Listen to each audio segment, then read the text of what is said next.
Hi, everyone. Welcome to the Portland Board of Education's Policy and Curriculum Committee meeting. It's Tuesday, November 29th.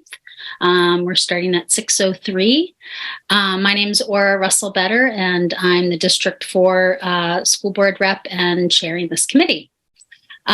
Just wanted to maybe go around and introduce staff that are joining us tonight for the meeting. We have Assistant Superintendent Aaron Townsend and Assistant Superintendent Malia Nally, who typically join us. And then we have some of our other wonderful staff joining us that maybe folks just don't mind just popping around, introducing yourselves. That would be great. We could start with Maureen, if you don't mind, Maureen. Sure. I'm Maureen Clancy. I'm the Language Access Coordinator in the Multilingual Office. Awesome. I'm Courtney Graffius, the Technology Integration Coordinator for the district. Welcome. Pamela, I think you're, Yeah, hi. Pamela Otuno, Director of Secondary Academic Access and Outcomes. All right. Thanks, everybody, for joining us. So we'll just look at the minutes, and then hopefully Javier can hop on, and we'll just touch on the items on our agenda. But why don't we just make sure, we have enough folks to approve the minutes from, I wrote it down, but when was it? October 25th? Does that sound right? Sorry, let me just pull out my... So does anybody have any concerns or additions, questions about the minutes from the last meeting? And it's the 25th. Yes, October 25th was our last meeting. No concerns. Can I just get a motion to approve the minutes from October 25th? Okay. Slentz with and Ms. Bondo with second. Okay, great. And everyone in favor of approving the minutes from that meeting? Thank you. Okay, great. So those are approved. Excuse me. And then it looks like on the agenda we have the couple of policy pieces to work through. So discussing sorry, I had the letters of the policies down, but now I can't find it in front of me. So IMB, that's it, right, Malia? That's one of them, yeah. Thank you. And then the cell phone policy. And then we were going to get a little bit of an overview of where we're at, right, with some of our, the high school planning, right? So, so take it away, staff. Thanks so much. Great. Thank you, Aura. Mm-hmm. So we're going to start with the cell phone policy because the staff who's joined us this evening is here for that, just so that, everyone except for Pamela. Sorry, Pamela. So I'm going to just briefly reground us in the conversation we had previously, and then Courtney's actually going to step you through the changes. So as you recall from our last meeting, we brought forward a proposal and a recommendation to update the cell phone policy specifically for middle and elementary school students. This was coming out of feedback from our middle schools in Lincoln in particular, that cell phone usage during the school day was part of, causing some challenges for the school. This illuminated for us the fact that King and Lyman Moore were actually using practices that were not consistent with the policy. And so Lincoln wanted to move over to that, but it bubbled up for us the fact that we needed to revisit the policy language itself and try to bring that into alignment with actual practice and to reflect what we think is desirable moving forward. And during the conversation, I think the major change we talked about wanting to make was to say that cell phones are out during the school day. And the second change was to add into the sort of cell phone category other kinds of technology like AirPods and things like that. In the conversation, Nylat brought up some questions and concerns about the impact on multilingual families who needed to reach their child but didn't feel comfortable doing that through the Maine office, and or needed support from their child for interpretation and the ability to access them during the day. So that's why we've invited Ben here tonight, because he's a principal who's been using the new language in practice for many years. We've talked with him about whether or not that's been a challenge for families, so he'll be able to speak to that. And then Maureen is here from the Family Engagement Specialist team, who's heard from lots of family engagement specialists about this issue over time, and so she can kind of summarize some of their perspective and input. So process-wise, I'm going to pass it to Courtney. She'll step you through the red line version. I did send this to you all in advance, just because I know with the last policy, many people requested more time to process it. And our strong desire is that you all approve the language tonight so we can move it forward for board vote, and it can just be set and on the books. So I think that's the main framing context. Courtney, do you want to step us through the changes? Sure. I think that Aaron is going to present the red line changes, and I will do that. Okay, so at the top, in the top section, there are a couple of additions, including personal cell phones and personal electronic devices. Malia alluded to adding earbuds, also headphones, tablets, and smartwatches. And this policy hasn't been updated since 2010. So lots of new technology available to students. So that's what's on that first overview page. And then down on the second page, as we get into specific bulleted numbers, you can see there's the differentiation in the first three, A, B, and C, that describes elementary and middle school versus then high school in number 2. And so at the elementary and middle schools levels, during the school day hours, devices are to be turned off or silenced and out of sight. And then at the high school level, during classes and school activities, they must be turned off or silenced and out of sight. So that's not a change. It's just differentiating between elementary and middle school and high school. And then the exception in B is that a teacher or building leader can specifically allow for brief, urgent communication with a family member or headphones to listen to music on school devices. And then we took off entering an assignment in a PDA, which is an older term. And then at the elementary and middle school levels, that language is added regarding a violation of the rule. And then in number 2 is high school students only may use these devices between class periods and lunch and kept on silence to avoid disrupting others. So those were the changes made on the first 2 pages, and then at the end, so that this policy is in line with other policies that have been recently updated related to law enforcement. There's this different wording that evidence may be forwarded to law enforcement authorities at the discretion of the superintendent, to law enforcement authorities, or as required by law, such as for firearms violations, and then deleted some older language. So those are the updates. Thank you. Yeah, you're welcome. No, those are the updates. And then we do have on a slide deck some practices that are currently in place, as well as some things we illuminated related to potential improvements that we could make regarding communication for students during the day, and specifically with multilingual families. So, Aaron, it's the one that's right, that's actually to the left of that, the updates, and it's the last slide, number 4. Thank you.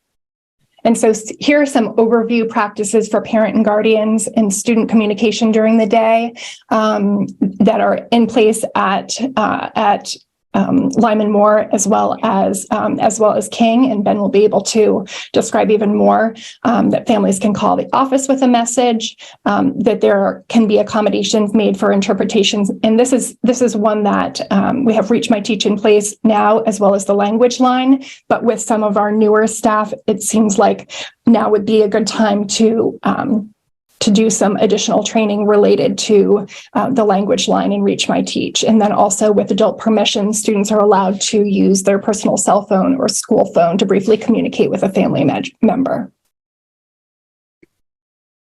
Thank you. Yeah, you're welcome. Are you done, or was there anything else? Sorry, I didn't mean to interrupt. No, that's okay. I'm done. There is a slide deck, tools for office staff that has some beneficial information in it as well. And this is meant more for training purposes for office staff. But if folks want to take a look at this, it may be beneficial as well. Great, thank you. Mm-hmm.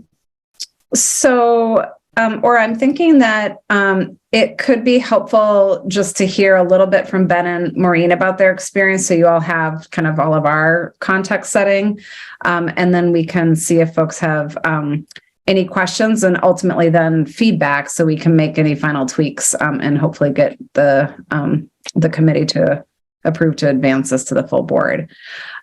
So maybe Ben, does that sound okay for committee members? Yeah, sure. I was thinking that you might answer some questions we'd have anyway with your context. So that sounds great. Thanks. Okay, good. So Ben, why don't you start with just sharing how this has played out for you all at Moore, and whether or not you've had challenges with phones in school, and whether or not the concern that was raised in the last committee meeting pertaining to multilingual families getting access to their students, if that has been or has not been something you've seen as a problem, or if you've gotten any feedback on, just to share your personal experience, and then Maureen will pop to you as well. Sure. Yeah, thanks for having me. So what I would share is just that these policy revisions are then in line with what we've been doing in practice for my time while I've been at Lyman Moore for 6+ years. And I think really what we're trying to balance is the acknowledgement that cell phones are an incredible tool, and they're more and more common, that, you pretty much need one to function in the world as an adult, and more kids seem to have them. And that what we have as a school is a responsibility to help kids learn how to use those responsibly and to kind of navigate their relationship with a device. And it's incredibly challenging.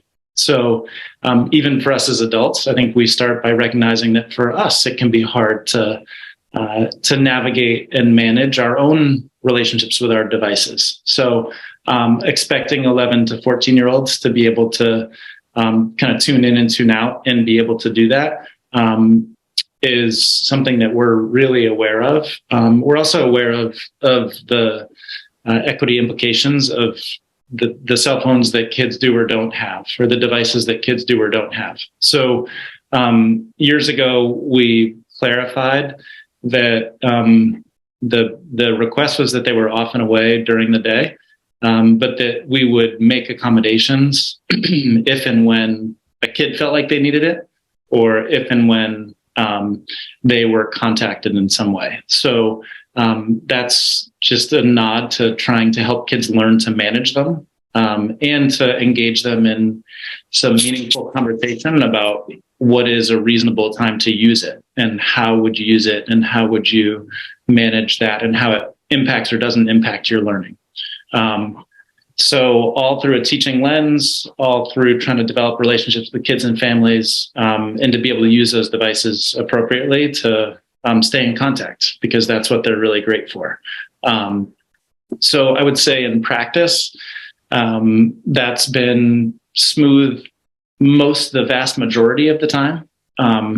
We do find that sometimes the expectations around access to a phone, it feels deeply personal, and that, a kid might feel like, they're entitled to use it whenever they want. And so we have to reteach or teach the expectation with a kid or a family. But once we explain why, and that the intention is to keep the focus on the learning, then the vast majority of kids and families are on board. So it's worked fairly well. I would say we have not heard of specific issues with families not being able to get a message to their kid through our main office. But that doesn't mean it doesn't happen.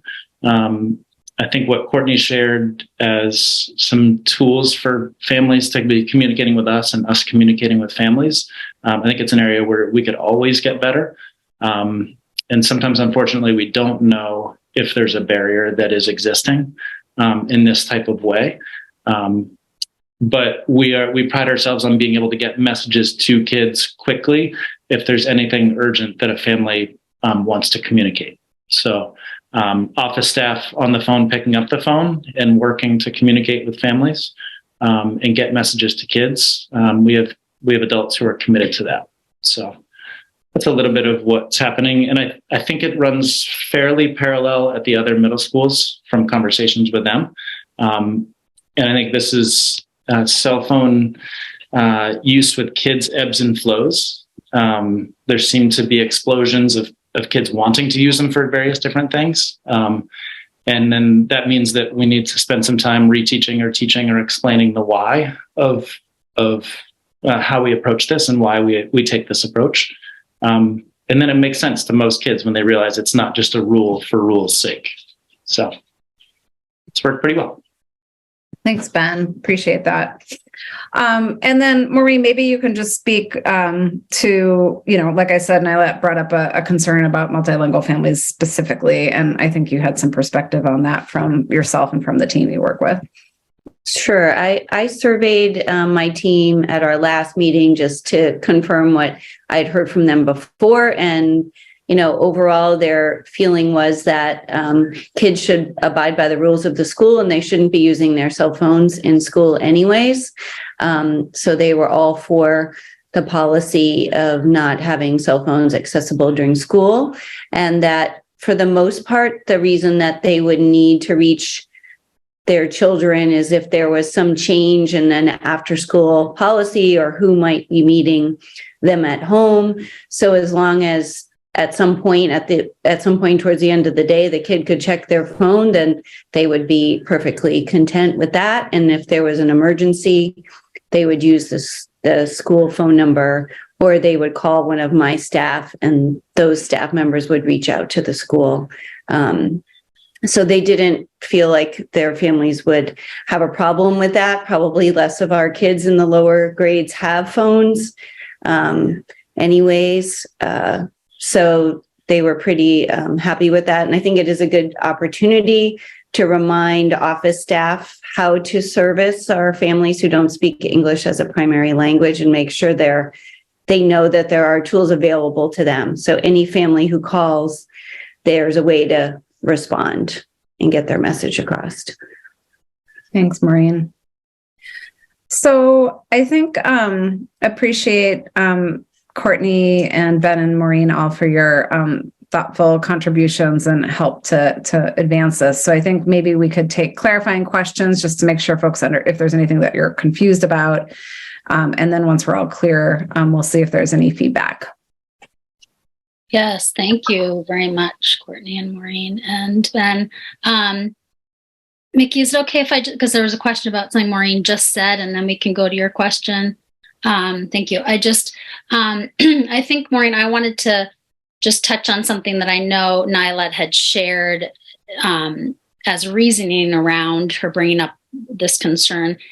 And maybe other folks, if you can just, other members can help if you think I'm not remembering this correctly. But I was thinking at the middle school level in particular, when she talked about it last meeting, I thought some of what we discussed was that, say, a 7th or 8th grader does have a role of picking up their, younger sibling or something like that. And then you did speak to, as long as at the end of the day, they'd be able to access the phone. I think that was the piece that kind of stuck with me about, just that roles that, multilingual kids have, more typical roles in caregiving, that just for us to consider that may be a piece of anxiety for either students or families to want to know that they could get in touch. And so I think that reminder of how do we educate our, our secretaries and just in the ways that folks might reach out. But if that had historically maybe sometimes been the way that families had been able to communicate, I think that was a concern.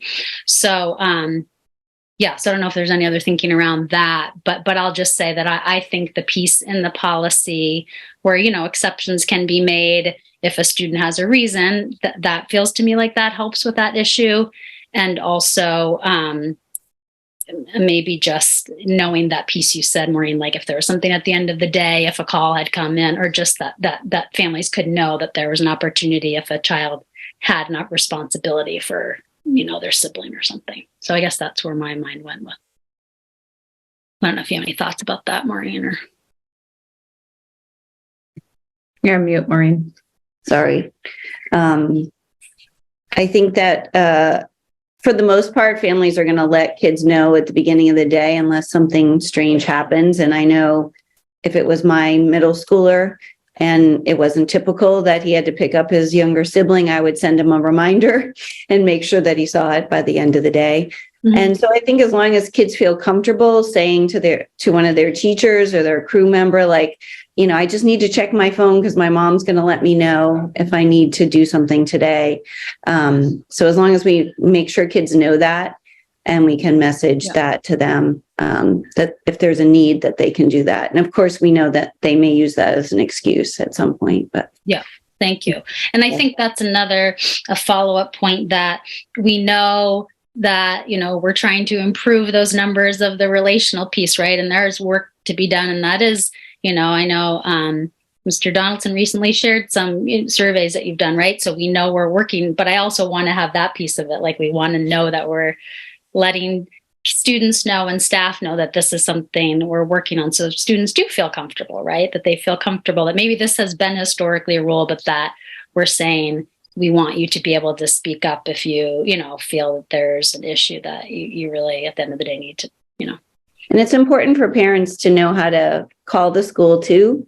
Yes, that's true. The education piece on because, that. Again, middle schoolers, I've had middle schoolers myself, that often their phone doesn't work or they forgot to charge it or a million things happen during the day. So it's always good. I would feel more empowered as a parent if there really was an important issue that I could also leave it with an adult who I know would get it to my child.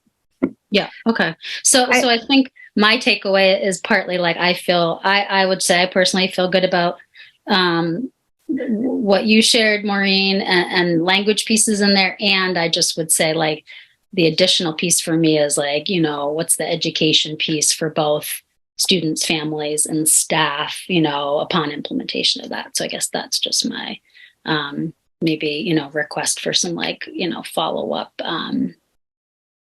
over time in our building. So I just want to quickly comment on that. I know we have a different question, but just to, I guess, just a few things. One, the relationship piece, it's actually damaging to the relationship between teachers and students when they're constantly harping on them to put away their phone. And so by making this clear and eventually like in the experience of Lyman more of a non-issue, it improves the opportunity for relationship because right now, it's like, put your phone away, put your phone, it's like with masks was hard because it's put your mask up.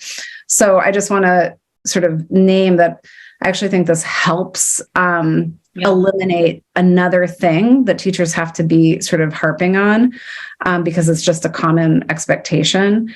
And then on that point about implementation, we have as a part of our PBIS explicit teaching of common expectations where we roll it out in a consistent way. We reinforce it, all that stuff. So that's part of the practice of PBIS. And we actually have the lesson for rolling out cell phone expectations already set. And I think they've already started to roll this out at Lincoln since they had a sense we were going this way. So just wanted to acknowledge that's part of our practice. Great. Thank you. And thank you for that frame about the relationship. That makes a lot of sense too, that making it the norm just is going to help with that part of having to enforce that constantly. So thanks. Okay. Thank you, Mickey, for being patient. Go ahead. Thank you, Ra. Thank you. I have, when I was reading the policy, I have a couple questions here on just, to want to know if our students, they have something, do they receive any information or papers or document before the start of the school? I mean, like early September, for the use of the cell phone or not? Because I see we have that policy was adopted November 17, 2010. Yeah. And as parents, yeah, I just need to understand, do we, beside the policy, just need to understand if our student, before returning to school, they used to have a package where they have some information about the school, what need to be done, and if they need to sign some other pictures. Do we have something about the use of the cell phone in that same package as well or not? Oh, I see what you mean. I don't think we have it district-wide. I don't know, Ben, if you all include that in the agreements that you share with families up front. We do have the student handbook, and that outlines expectations, and usually they sign off on those expectations. Yeah. So as part of our back to school, we emphasize just a small number of things that we want to make sure that are clear with families. So this is certainly one of the ones that we want to be most clear about. But also just our practices around it appear in our student and family handbook. So that's linked on our website, and we refer to it in lessons with kids and in conversations with kids and with families. So that's part of the teaching when kids are coming back to school. We front load all of the expectations of things like cell phones and cafeteria and bathrooms and things. We try to pre-teach and front load so that kids know what's expected and can then rise to meet high expectations. But it's not. But we don't have any documentation, right? Share with parents. We do in our school-based student and family handbook. So that's what we communicate about with families, and that's what we refer to when teaching it to kids. So. And now it's backed up by policy if this goes through. So I think that was what was a little not great so far, I guess. Yeah, I think for more equity purpose, I would like to see if we can have a documentation at the beginning of school, because I've been in the public school for years, and I mean, the policy been since November 2010, and I never received that documentation about the cell phone. And I can say, parents, I had a different documentation and I used to check and sign, but for that documentation on the cell phone, I just need to make sure if we can do something better to make sure that we have more equity, purpose, understanding the consequences of the use of those cell phones is so important. We do translate, Mickey, we do translate a technology use agreement that is at different levels, and it might be simple to add a couple sentences about this part of the policy to that agreement that actually the kids and the parents sign. Okay, perfect. Thank you, That's a great suggestion. And Mickey, I just wanted to reflect and give this feedback, Ben, that as a more parent, I remember there being lots of communication. Like, I don't know if it was it through emails? I feel like text. I feel like we got a lot of, as parents, communications about cell phone policy expectations. So, I mean, I would love if that was, across the board, just, that there are multiple ways those expectations are shared. But I had felt like that was not in like a paper format, but I think it was through a few different mechanisms. I remember getting that message as a parent. So I thought that was really helpful because it felt really clear. Yeah, that's true, Aura, but you need to know that we have a diversity of parents. It's not all of the parents, they have their communication through emails or thing. So we need it to be like myself, I like to read. So I think, and making more understandable, and then keep in my mind and reminding to my kids. I think if we make it more equitable for all the families, I think we're going to have less trouble. And that's why I'm coming to my second question, is the end of the consequences here. The discipline, that's my big question. The disciplines at the end, the last paragraph here, the number 7, the A and B. I'm kind of a little confused on the B, what we mean about the sanction ranging from detention to expulsion from school, depending upon the nature of the offense. That's exactly why some bias nuance here. really shocked me a little bit because it's just depending. We don't have any details on why we mean about coming to the expulsion, because we can expulse a student just because of use of a cell phone. So it's just going to be depending on the person who's going to feel like, oh, that's the nature, we need to be a detention, need to be expelled. So that means we need to have some clarification here. Which kind of nature then really meaning that kind of consequences need to bring to detention, or what kind of consequences need to build on the expulsion, because we want to keep our kids at school, and the use of cell phone, it just depends the nature of that. So that means it's going to depend on the one who's going to make that judgment. And I think that's really a biased nuance to me. Then we need to make sure then who's making that judgment, and it's just depending on each different child who has those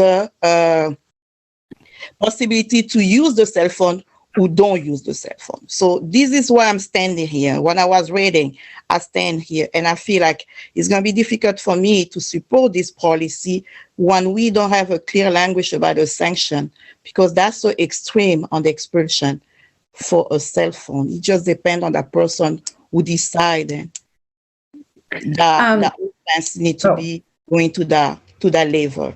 Yeah. Yes. Can I add something to that? Just to say thank you for saying that, Mickey. I feel the one thing that I noticed, and there was inequities in terms of consequences on uses of cell phones. So that's something, right, is what we're talking about is at a district level. So it's, I think, outlining what those are and making sure they're equitable would be great, because that was definitely an issue that came up. I think that just, I guess, a couple of quick thoughts. One, that's not something we revise. So that's the existing policy language. And so I think we were really keyed in on trying to adjust the specific expectation that elementary and middle school students couldn't have their phone out during the school day. So I think, Mickey, you're pointing out a part of the policy that just wasn't our focus. And this has been on record for a while. I think your point is a good point. I can't imagine a scenario. I mean, I guess the scenario for expulsion would be something like significantly illegal, right? That's happening. And so, I mean, we could generalize the language to just say students violating the rules will be subject to discipline. And it could say, which may include not being allowed to bring it, or other disciplinary consequences in line with their disciplinary progression. You know, so, I mean, I have to write it to say it, but it could just, rather than being like expulsion, it could just say it's in line with whatever is the progressive disciplinary protocol in the school. Because the spirit of that bullet is really not about, you can expel a kid for a cell phone. It's just saying, if you use it and you do it against the rule, then you could have a consequence. And maybe it's going to be that you can't have the cell phone in school, or maybe it's more significant if you both took it out and you started doing things that range all the way up to illegal activity in school. Right. So we just need to have that language, maybe the way you say that. So I would like to see what kind of language can come on here, who can be more equitable to the line, because we know exactly what's the bias here, can really reflect it and hurting a lot of our students. So if it's all right, my recommendation, and I'm aware of the fact that we have the IMB policy and the high school update in less than an hour, but I could take that feedback, try to incorporate the more general language in time for the full board vote, if folks felt okay with that. And then Mickey, if at the full board vote, you still wanted to like tune it further, that, you know, you could give the feedback there. But I'm just thinking, I could see making that tweak in time for the bringing it forward to the board, if folks were comfortable with that. Right. Thank you, Maria. Thank you. Does that sound okay, Mickey? Yeah. Okay. You have a question, Ben? I just want to jump in with maybe a helpful suggestion on rewriting that. I think you'd want to include explicit reference to anything that's not in the general like discipline policy. So like not being allowed to bring your devices to school or confiscating devices wouldn't be part of like the normal discipline process. So I think you'd want to lay those out. And then I think you can generally refer to whatever we call the progressive discipline policy beyond that. Thank you. Courtney, I just tagged you if you don't mind taking notes on that. Thank you. Okay. Okay. I think very briefly for context, I do want just people to be aware that some of our most intense issues do start or involve cell phones. So, that could be taking video of somebody that's unwanted, sharing video, but it can get really challenging. And it's not like a kid texting during class. It's how cell phones are used to really manipulate or harass other people, that a lot of times starts outside of school and then comes in. And so I think that's maybe why that exists there, is that sometimes these are really serious, incidents that involve a cell phone. So I don't know. I guess that's just important context for the board to have. Go ahead, Sarah. Thank you. This is on a different bullet. Is that okay? Yeah, go ahead, Erin. Oh, sorry, Erin. Jump in first. Super briefly, just a reminder that I think these extreme things that the cell phones are related to, we have other policies that kind of address this, so I don't think, all the potential discipline, needs to land here a little bit, Ben. So, the cyberbullying, weapons violence, school safety, those things have guardrails for us to live within as well. Awesome. Thank you, Erin. This is just about 1A at the high school level during classes and school activities. They must be turned off or silenced and out of sight. The school activities felt like it was like in school hours or all school activities. Like I just felt like it needed more descriptors to really define at what point in the day you're talking about. So I think we should make an adjustment there to that language. That's a good clarification. I think it was intent. I think what we mean is like during the school day. So Courtney, let's just specify that, because I think to your point, Sarah, it could end up people being like at the football games, like that's not where we're. Yeah. We'll tweak that in time for the full board vote.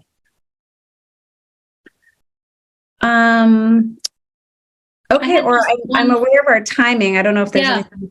Could I just ask one quick, this is maybe just a nitpick, but I'm just more curious. Maybe, Ben, you could just share, Ben Donaldson could share quickly if this is an issue. I was just thinking about the smart watches. Like, has that hard to manage? Because it's like on the body and like, are kids using it? And like, does that become having to ask them to take off? Like, I'm just curious about that piece. I just want to, Ben, you can answer it, or we do speak to smartwatches in the policy too, that it's in that. Right. But that's, and yeah, I just want a quick question, not to change the language, but I guess that just feels different to me because you're saying, phones are put away, but you're saying not using the watch. But I think when they're on kids' bodies, it just becomes like more of a piece of like, what's the intervention become, or what's the rights versus like, teachers having to take the watch. It like just seems like it could be more of a physical issue. Just wondered, Ben, if you had any experience here with issues with that, or. Yeah, it's imperfect, but we switched this year to including smartwatches, and just the expectation being that they're away. Okay. So you're asking them to be off. Mm-hmm. Okay, yeah. Thank you. Just for kids to take responsibility to put them away and do the same thing, to ask to use them if they want, and adults will be reasonable about those requests. Okay. Thank you. Maybe I was just not clearly in the language that like it could be off, but how do you know? Because if it's on you versus, but if put it away. So I don't know if that wasn't clear to anybody else, but like that wasn't clear to me that they had to be off. Yeah, but I can look at it. Maybe Courtney, you can double check if there's any way to specify that. And the other middle schools in the surrounding area, I know they also, like the schools that have lockers, make them put the smartwatch in the locker. Great, thank you for that clarification, because I was just hoping there wasn't an issue of them being on and then having to like intervene with kids about that. Okay, great, thanks so much. So yeah, we can happy to move on. Oh wait, no, do we have to? Yeah, do you vote to say that? That'd be great. Yes, let's please do that. Would someone make a motion for us to move, and I don't have the letters, sorry, I'm bad with the letters, but the cell phone policy change. JFCK. Policy JFCK, would someone move for us to move it forward to the full board? Do you have a question? With the friendly amendments? Thank you. Yes. So should we specify in detail what the friendly amendments are, Erin or Malia? Do we need to? I know what they are. Okay. And we've taken notes. So yeah, I think Okay. I have it captured in the minutes. There's two. Yeah. Okay. Great. Thank you. So motion to move forward cell phone policy with the two friendly amendments. I have a Ms. Bondo, maybe a move by Everyone's second moved. by Nikki Bondo. So everyone in favor moving forward to the full board. Great. All right. Awesome. Thank you all. Forward to the board for next week. Thank you, staff, for all of your work on this. Much appreciated. Yeah. Thanks, Courtney, Ben, and Maureen. Have a great night. Appreciate you. All right. So, and thank you all for helping us move that forward quickly. The next topic is coming back to IMB. And so if you recall, that's the teaching of controversial sensitive issues. We went deeper on this at the last meeting. There was a lot of language there, so members asked for more time to just make sure you'd fully process that. So I don't want to, I'm sensitive to our time, so I just want to open it up unless people have questions for me on the context, just to hear. Does anybody have further questions or feedback before we hopefully vote to move that forward to the board as well? And let me know if you want me to do a little bit more context setting again. I did it before, so I didn't want to repeat it if we don't need it. Okay. All right. Okay. So without needing that, did you say you wanted us to just kind of go ahead with questions? Oh, yeah. If you have questions, and then after questions, any feedback. Yeah. Yeah. And if you're good, great. I know I had just a couple small pieces, but does anybody have more questions about the actual policy or details in it first, maybe to start? No? Okay. I don't know, Malia or Erin, would you be able to pull it up? Yeah. Erin, can you put it up on the Okay. Thank you. Thank you. I just had a couple of language thoughts or suggestions and a question or two. So if nobody else has anything to start. Okay. So I guess one of my more general questions, and just would love both staff and board members' thoughts on this. I'm just wondering, do folks feel like what we have in this policy, this language really protects our staff and allowing them to freely teach, a range of subjects that we feel are important? And so I think that was just the piece that, and me looking at it, I'm like, is there anything that we're missing in language? So I think that was just something I was reflecting on and wondered if other board members had considered that. Jump on that? Yeah. Yeah, I was reading, and that was my following question. I think is on F. When you go all the way to I think the teacher's emotion, creating space for processing them using strategic practices. Yeah. All right. So that's why I was just thinking how much our teachers, they are all self-awareness about restorative practices. Because you cannot create spaces when you are not yourself a self-awareness about, how to restore those and building de-escalation of those issues. So is something is going to the professional development, first of all, or because I struggled to that F here almost the afternoon I was reading here, because the self-awareness bring a lot of self-management and all the self-social emotion adding on that. So how we can make sure then that policy here, using controversial and sensitive topics on a different level, middle school, elementary school, middle school, and high school. And in the end, when we're creating some of the trauma or issue, how can we using those restorative practices if a teacher is not well, having their own self-awareness? What we're bringing here for the teacher as well. So for them to be able to build those platforms, they need to have those capacity first. So I'm kind of stuck here with the F. I just wanted to clarify, actually, I'm noticing, Aaron, this one in F has using de-escalation moves, and the updated one does say using restorative practices. So just wanted to clarify that. I don't know why this one doesn't show it there. And I think, Mickey, I mean, I think that is like deep professional development work that we've been doing and we're going to continue doing. I don't think the policy, can address the professional development, but we want the policy to establish the expectation that then drives where we need to prioritize professional development to ensure strong implementation. So I would say we are not all the way there consistently across every single classroom in the district. We know that, but that's active work, as I think you all know, that we're doing to build our capacity around de-escalation and restorative practices. So I guess I'm just not sure as if you have feedback you want that assertion removed from the policy or no. Okay. The thing is, when we mention about this, I really understand what the policy means, and I know it should be a reflection on what we see as a result and what we need to apply for any kind of capacity platform. So I just need our policy to reflect. Then is underneath. We have what we have a professional development, even though the policy doesn't have to mention any professional development, but we need to have a language that the teachers are well equipped, whatever capacity they have, to be able to use, because this is the implementation on those areas. Then they are using policy to implement exactly some of those practices.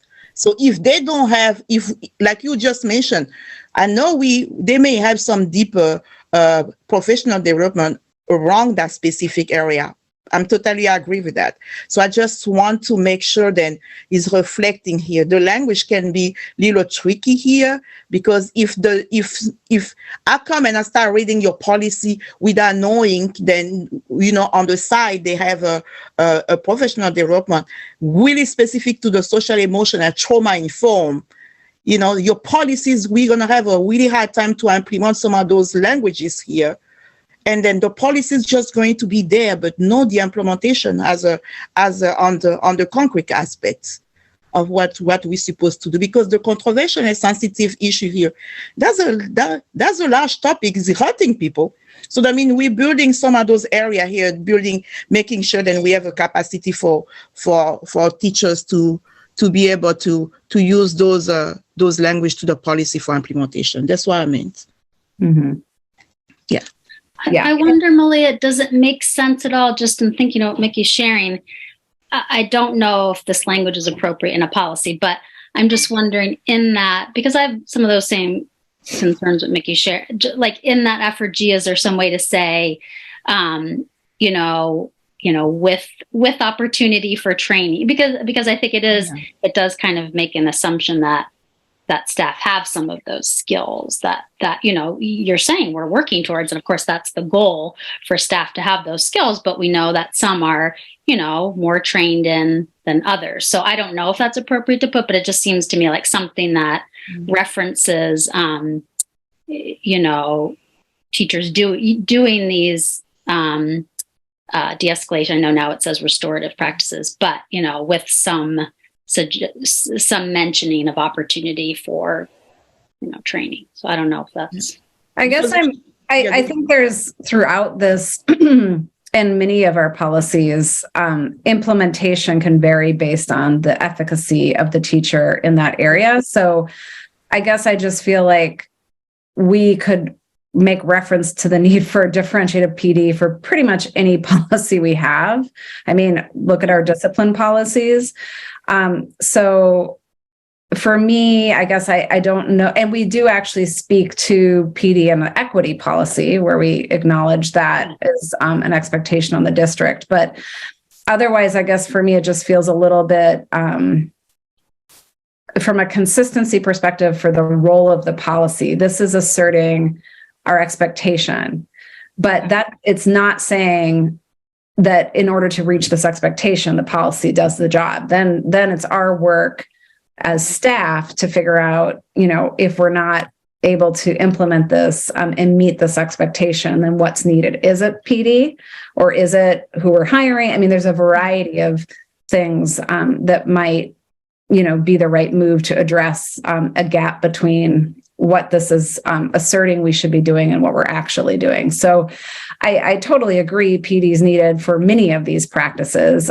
Much of it's underway, but I don't know that sort of writing PD as a part of policy for everything. I don't know, that seems, that would be something that I think we need to apply to many policies if we were to go that direction. That makes sense. Thank you. Sorry, Sarah, I just wanted to be able to follow up on that. So was your thinking or question on something else? I just want to make sure that Mickey. I have a contribution to this conversation and then a separate thought. Great. Go ahead. Thanks. I think I would land with Malia on this, that the policy is where we hope to get to consistently, but that the implementation is separate and doesn't need to be named here. I mean, even thinking about the cell phone policy, like all teachers are not going to be implementing that in the same way, right? And it may be because they need professional development in some area. So I think that the policy sets the expectation and that we get there over time consistently. So that's my 2 cents on that. Would it be okay to move on to a different question now? Great. And Malia, I know that we're going to touch base later about this as well, but just wanted to bring it into this conversation now.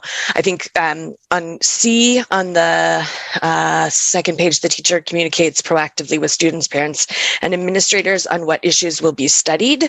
I think that like the line about like what is being studied versus what is being talked about, just in general, feels a little gray to me in this policy, and I don't know the other policies well enough yet to understand how they all complement each other. But instances around gender or sexuality or race where teachers are using materials or posters that talk about gender or sexuality in ways that maybe some families disagree with. How does that fit into this policy or not? Like, do parents have to like write home do teachers need to give notice about conversations, or like, how does that fit into this? Yeah. So, I think I would just say that we lifted that specific language from the framework that we actually pasted below just for you all to see. We'll take that out when we actually put it into board docs, but it's Judy Pace's framework for reflective practice. So just wanting to show you where that originated from. And we didn't have all this section here. I'm trying to scroll, and C is new, adopting from that framework, because I think it really aligns well with our values and our instructional vision.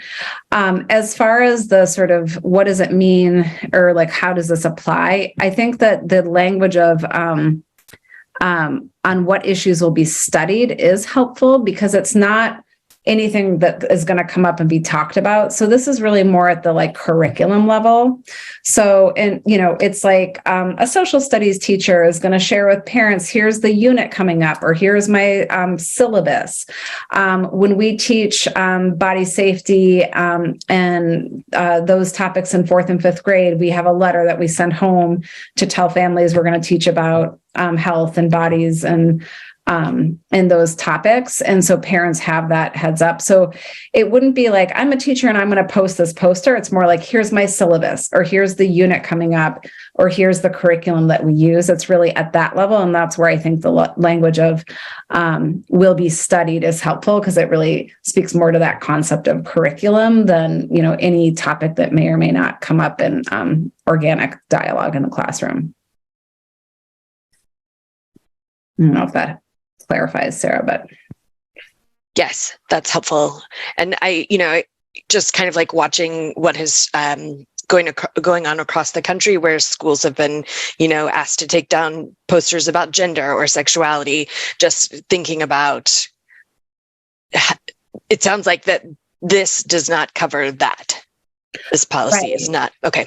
Right. And that's where I mentioned, and Erin, you can help me here, but like our gender expansive transgender policy will speak to some of those issues. So other policies help get at protecting things like that. But this is really about more of a curriculum like policy, if you will. That's really helpful. Thank you for helping me understand. Yeah. I just had a small question and then maybe a language suggestion. Let's see. So the first one was under BA. Yeah. Could you just clarify I think I get a sense of what advisory, but could you just give a little bit more context about what the including advisory curriculum means? Yeah, this was part of the feedback that came from educators when we did focus groups with teachers. And they just felt like the previous language made it sound just like this would pertain to content area classes. And they were saying there's a lot of things that come up in the advisory curriculum that could potentially be perceived by some to be a controversial issue. So they just wanted to add that in to make sure it's inclusive of the full kind of range of curriculum. Okay. So it wasn't necessary. It sounds like there could be subject matter in that, but it was more just to make sure it was including that because it's not under a specific subject. Yeah, I think people sort of assume subject matter curriculum when we talk about it. And so they felt like adding that sort of additional caveat about advisory would make sure that's a part of what people are imagining as well. Okay. That just makes me wonder about other areas too. What about guidance class, things that guidance counselors might lead or social work? Is there any? I think that would be covered in advisory curriculum as a general, if something happened where, guidance counselors were teaching something in a class that we got feedback or pushback on, we could easily say, oh, this pertains to that as well. Okay, thank you. And then just one language piece I was wondering was in C section, letter G. Oh, no, wait. Yeah, CG. So I was just wondering that language at the end of characterize the best teaching anytime. I was wondering if the language of best practice or something would be better there. Just something about characterize the best teaching at any time. I think that's fine. I'm fine with changing it to best practice. And the handling controversy as characterized. As characterized the best teaching at any time as characterized best practice. Best practice.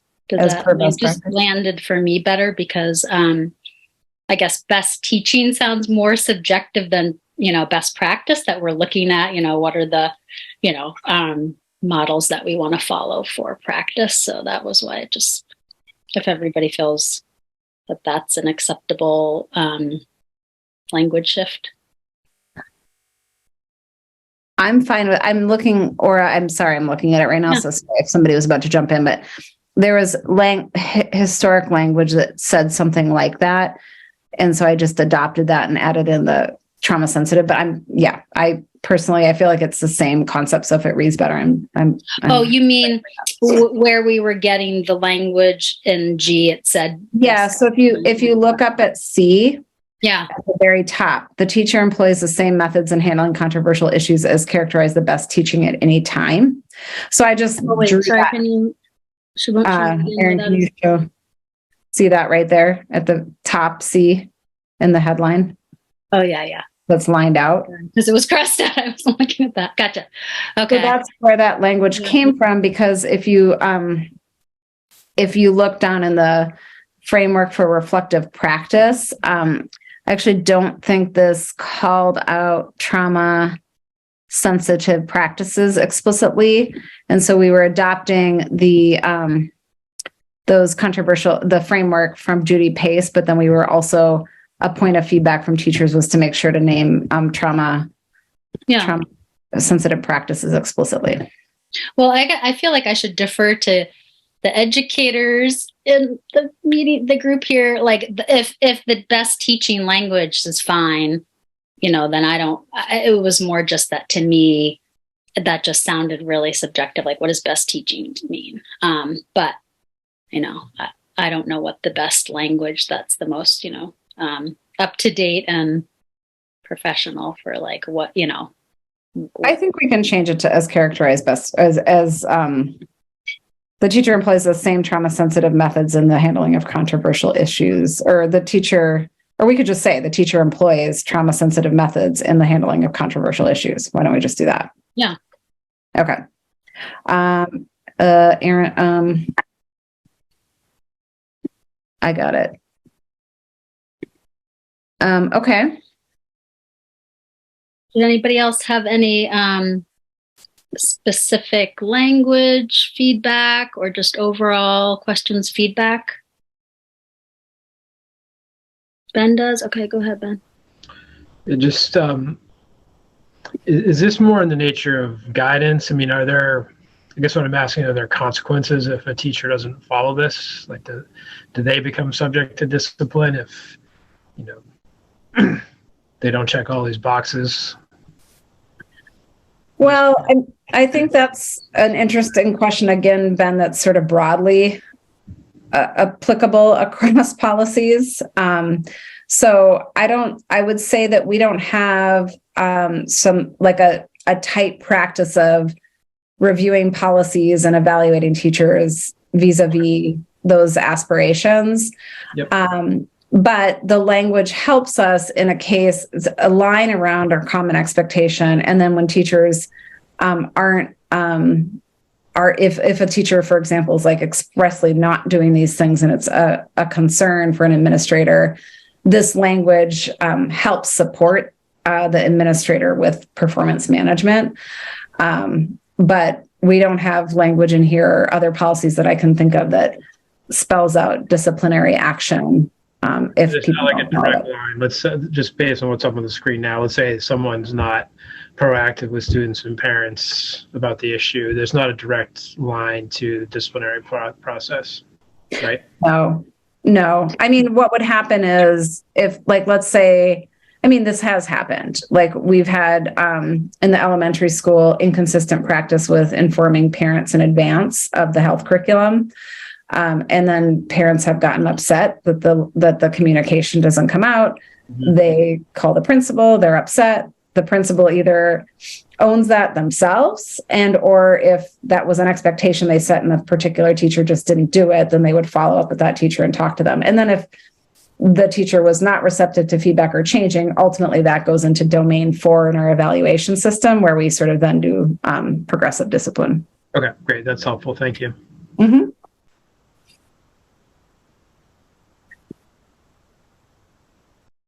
All right, great. Well, thank you for giving us the time to look at it and come back. But I feel like we've gone over the questions and comments we had. Does everyone feel like we're ready to vote to move it forward to the full board? Last chance. Okay. Would anyone like to make a motion to move forward policy IMB to the full board? Okay, Sarah Lentz moves. Second, anybody? Second by Ben Grant. So all in favor of moving forward policy IMB? Show of hands. Sarah, I think you probably. Okay. I have a very barky dog. Great. It's distracting me. Did you also vote, Mickey? Okay, you did. I just missed you. Okay, great. So it looks like we're unanimous in moving the policy forward. Thank you. And I just, as we're transitioning, want to once again acknowledge the Family Parent Advisory Council who weighed in on this, the entire family engagement specialist team who weighed in on this, a large group of educators who attended a focus group voluntarily, in addition to filling out survey feedback, and then our student advisory committee who also gave feedback. So just a lot of people took time to consider this, and I just wanted to appreciate them for that work to update the policy. Thank you. And what a great breadth of representation too, to get feedback. That's really great to just reflect that really came from the work of students, community, family members, staff. So great. Thank you. All right. On to the next item. Great. Thank you all. So this is just intended to be just a short update around kind of some of the initial moves we've made since we had our first discussion about the board resolution around alignment. So just intended to bring you up to speed on where we stand around this. So I'll let Pamela take over to share some of the initial updates, and then I'll close with talking about, talking briefly about some of the work we're engaged in around school schedules.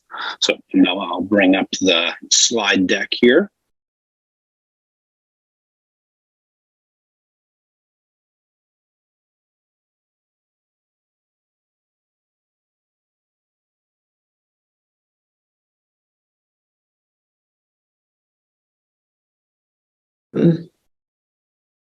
Muted. Should I start? Yeah, go ahead. Okay. So just an update on where we are with the high school design process. So just briefly wanted to share that Spring Point, we actually use Spring Point's design process to map out what this year's process will look like. And Spring Point is an organization that partners with schools and districts across the nation and actually helping them to create new school models and redesign schools, and focusing really on positive youth development and designing new schools as a whole.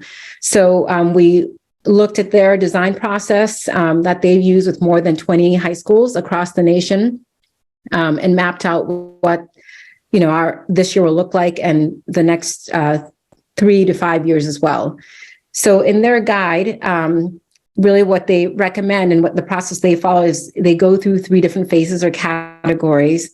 And the 3 phases are outlined here. The understand phase, the second phase is the design phase, and then the build phase comes in last. And this year, really, we're just going to focus on that first phase of understanding where we're at. So in the understand phase, we really are just grounding ourselves in our current reality. And this really ensures that we're all on the same page in regards to what our students' experiences are and their families are and the direction in which we want to go, which leads to creating a mission and vision towards the end of the school year as we move into the design phase next year.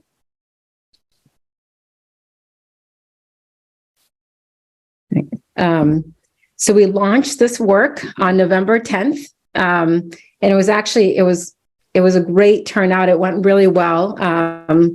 And we had great representation there. The team, it was a great group of people. They were excited for the work. And that first meeting was just an introductory meeting, just grounding ourselves in what our task is for this year. And there's a lot of excitement. So if you look at this table here, these were the members who attended. We had representation from all 3 high schools, including Paths and adult ed. And we had 1 parent there and 1 student, and then CEOs, the central office folks. Now, I just want to note that 3 of our high school principals were not there. They just weren't able to make it, but intend on being present for all the other meetings. We also had 2 parents who happened to be traveling for work and could not attend that first meeting, but plan on being there as well. And there are 2 other students who were not able to make it to that first meeting, but one had notified me that they were traveling and will be present for all other meetings.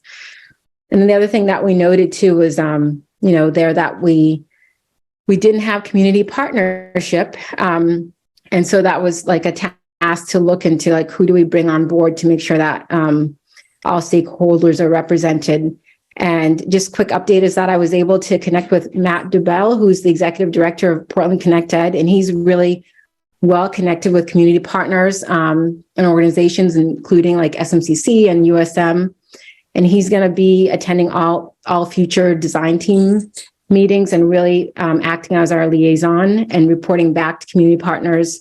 And then in being aware of what our agenda is and what's coming up, we'll invite various stakeholders, community partners to attend meetings as necessary based on their work.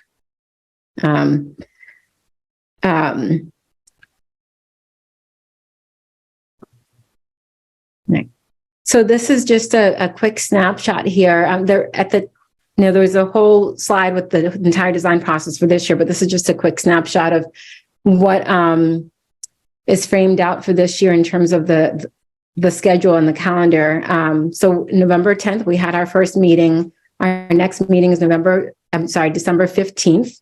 And so just going back to that, this year, we're grounding ourselves in the understand phase, looking at our current reality. So we're going to start looking at data during that next meeting. We'll be looking at qualitative as well as quantitative data. But the key, just to give a quick overview here, is the data, it will include quantitative data from our database, right, that we already currently have. It's also going to include looking at work samples as we go through this process, as well as running interviews and focus groups with staff members, students, parents, and community partners as well. So we'll have representation on the actual design team. But in addition to that, we need to engage a wider group of folks. So we're going to be engaging in focus groups and interviews and all of that also. So whatever the outcome of this work is, will not just be the viewpoint of a small group of members from the design team, but it'll be a broader community.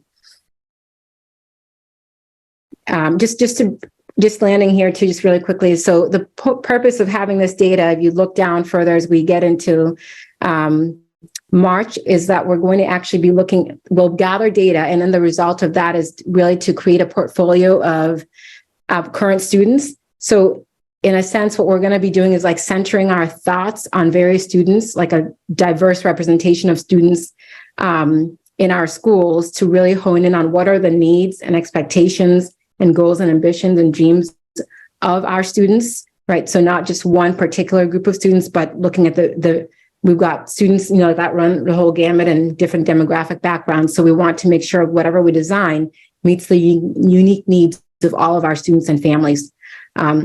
So we'll use that data to create that portrait of current students.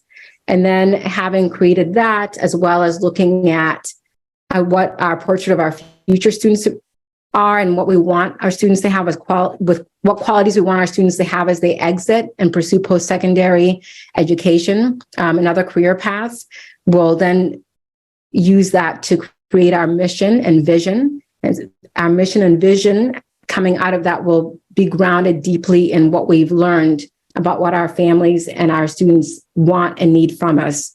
And in understanding that, right, because we're going to look at the opportunities we have, but along with the opportunities, we're also going to look at the constraints, because we can dream big and we want to, but we also live in the real world where there are limitations to what we're able to do. So we'll look at those constraints, and then we'll end by looking at what resources we do have, given that now we've identified our constraints, and move forward into the design, the next phase next year. So the next steps for the design team, just this Thursday, tomorrow, we're meeting with Spring Point, the organization I mentioned. Their guide is what we use to sort of like map out this year's plan. So we're meeting with them to see if we can actually have them come alongside us, contract with them to help us do this work, because they've done this multiple times, dozens of times throughout the country, and they've learned, what works, what doesn't work. And so we're hoping that we can bring them alongside us to actually help guide us through this process. So that meeting's tomorrow. And then Thursday, we're meeting with the high school principals to really review that data that we're going to be using during our next design team meeting on December 15th. So throughout this whole process, we'll be including the high school principals, having them preview and help sort of revise and tweak the agenda, so there's no surprises to them, and then, do that work with the design team. The principals will be alongside us the whole way, because, in the end, they're going to be the key people in implementing the change and planning with their staff how this change will all happen. All right, so work group updates. So just we have 3 work groups. Just a quick reminder there. We have the 9th grade structure work group, and then we have the English language development programming work group. We have the schedule work group as well. So those are the 3 work groups for this year, branching off of the design team. The first meeting was scheduled for November 17th. We had to postpone that to December 22nd. And the reason for that was we had, relatively low numbers, and we wanted to just make sure that we had more representation before we launched that first meeting to have a more robust conversation and make sure that all stakeholders are present. The other thing that happened around the same time is the meeting was supposed to happen at the central office, and our Wi-Fi was down. And so it was like a last minute, okay, how do we sort of adjust? And so in all of that having happened, just putting in place a plan for when there's an internet outage, or we have to be remote because of, inclement weather or whatever that may be, that we have a plan in place so we don't have to cancel moving forward. So the first meeting will be December 22nd. Great. And I just wanted to add, well, as Pamela said, it was a wild week, that week of, that week of the 17th when that was supposed to happen. That was earlier in the week when the Portland High threat happened. And then the internet outage that impacted all the peninsula schools. But despite that, we have begun, kind of doing some work and examining what kinds of potential moves might be able to happen around schedule. Knowing that that's, been one of the kind of common areas of focus, as we talk about the high school alignment. So, as we've begun that, quickly a number of kind of challenges or elements of complexity have surfaced that we're working on kind of evaluating to determine, in the short term, if there are potential schedule changes that would make sense to start to move us on this path towards alignment before we're, ready to have a whole school schedule adoption changes so that we're aligned across the 2 comprehensive high schools. So some of the issues that we're working on with some folks internally and engaging with staff is just some of the technical capacity to potentially run multiple schedules. As you may remember from some of our earlier dialogue at the board level, what we were considering were there opportunities to begin to, make shifts at lower grades, 9th grade schedule, for example, or potentially 9, 10. So we're looking at some of the technological issues behind that in terms of course assignments, attendance accounting, things like that, and how schedules get built really just like at that technical level. Through that as well, trying to wrap our arms around potential staffing implications if, staff in a given building are potentially working on different schedules. So would that require more staff? Are there parity issues in terms of staff assignments that would be problematic that we would want to account for? And then as well, potential programming implications. We have invested a lot in our math work and providing the right kinds of opportunities for our math learners in whatever entry points they're coming into, and what will be the implications of beginning to make some of those shifts there in terms of what we offer. Certainly, aligned with the work of the ELD programming, because one of our rationales for continuing to advance this is, from our equity lens, is to ensure, we're offering programs that meet the needs of our most vulnerable learners. And so wanting to make sure we can have, effective programming for them.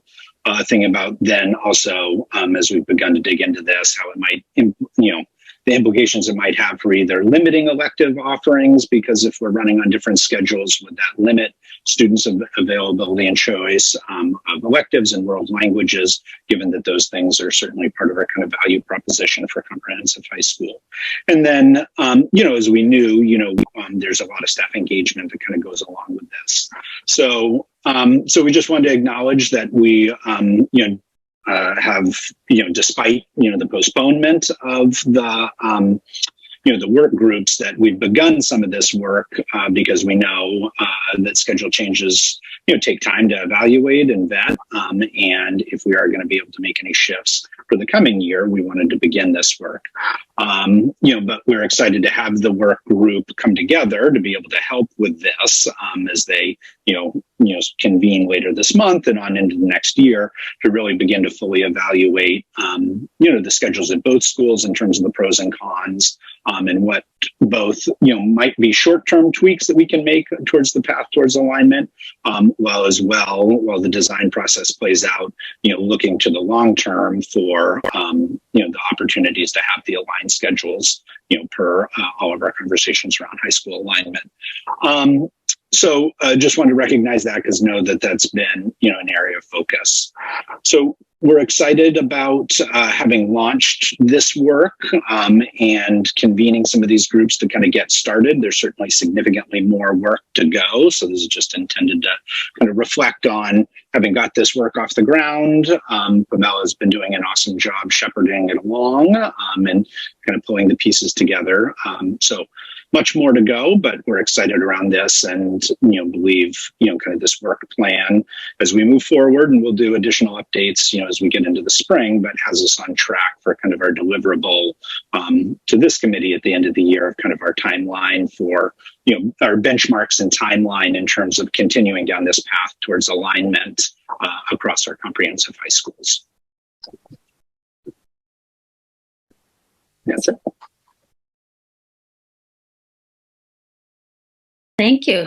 And wow, what a body of work that you've dove into. And I'd love to see the timeline. That was really helpful. Is it okay? I know we're almost at time. Okay to just have a couple of questions at this point? And then it looks like, Sarah, you have one. I just had one brief question. Oh, Mickey's got one too. So yeah, go ahead, Sarah. Awesome. I'm really excited about this because I think not only does it get at the design element of what we've been talking about, but there's a ton of community building built into this process as well, which I think is really needed and so important. And I think like the idea of having the student portraits, I just feel like that will be so useful in so many areas of our work because it then becomes like more than just data points. It becomes real people, intersectional people that are bringing all of their things to the table. And I feel like that could be so useful in other areas. So I'm really excited about that. And I think, Erin, you kind of spoke to this bigger process happening while the short-term process is happening. And so I think with that, maybe in the next couple of meetings, if we could get to kind of like a simultaneous plan, like how they're both going to work at the same time, because I know we do need to get to some of those short-term things. And I think part of that for me would be to see like all those points of conflict that you're starting to identify, Erin, in kind of like a cumulative way so that we can all start to understand what are these roadblocks in getting us to a new place. But really, really excited about this work unfolding. Great. Thanks, Sarah. Go ahead, Mickey. Thank you, Aura. Thank you so much. That's a great presentation. I see exciting work ahead. So I have a little clarification on your design team. I've been all the time on the design team. When I look at your representation on the design team, I feel like we're missing a couple of voices. I don't know if we have to add or not. So I feel like, and I try to emphasize with the portrait of the student, and you try to do happening around March. Are you going to add more students to on the platform, or are you going to just keeping the same design team the way I see on the screen here? Because I feel like we're missing parents, we're missing students, because if we need to design really what's going to happen, I feel like the student voice are really what we need to have the most. Why I'm saying that, because when we met with the students a couple of weeks ago at Deering, they were really concerned about them missing the representation of a couple of those work. And I think they really mentioned about what we want to do. And then I think we talked to them, then, they're going to have some focus group going on, and they really need to have their voice there. So I think going to the portrait in March, I think adding more student voice will be a key major area for change. Then having all just educators here from different high schools, I think we need to add parents, community members, and students. That's my 2 cents. And the last question is that, what was my last question? Yes, the design team and the working group. The working group will be different people. Then you're going to choose.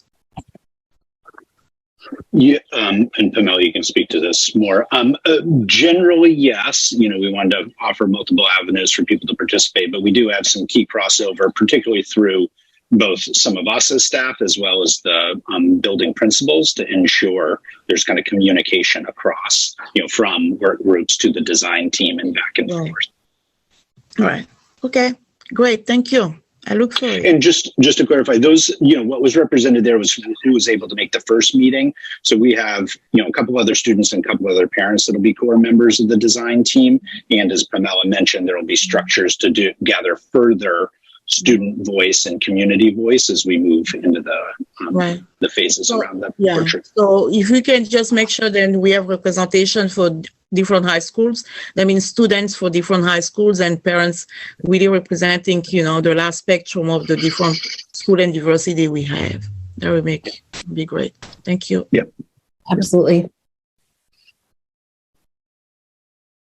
All right. I think Mickey already touched on one piece that I wanted to ask. So 728. Was there anything else, Erin, Malia, or Pamela, before we wrap up? Thank you so much for presenting that, Pamela, and the work behind it. And just wanted to echo what Sarah said, just the community engagement work is huge too on many levels. So just appreciative of that. Look forward to hearing more as things develop. Thank you. It's very exciting. I'm excited. Yeah. Great. I just have one question about our next meeting, because I don't know if we usually shift it in December, if it's during like the break. We do? Okay, because it's landing like 27th or something, I think. So I don't know if that's something we should just come back to when we're going to reschedule it to. It's saying the 27th. December 27th. So, I mean, in my experience, we've always moved it. I don't know if folks can do it. I personally will be on vacation. Okay. So should we just like send an email out, Erin, do you think, about who can, or do you want to just move it the week before? Yeah. And I wasn't sure if board meeting. No, we're not doing that. So, right. Okay. Yeah. I think we should,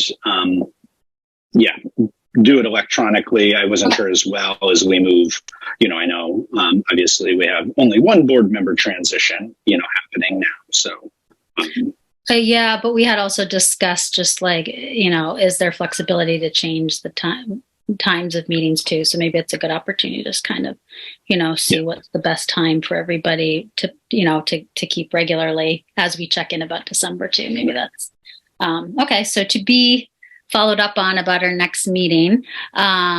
Would anyone like to move that we adjourn our meeting? Sarah would.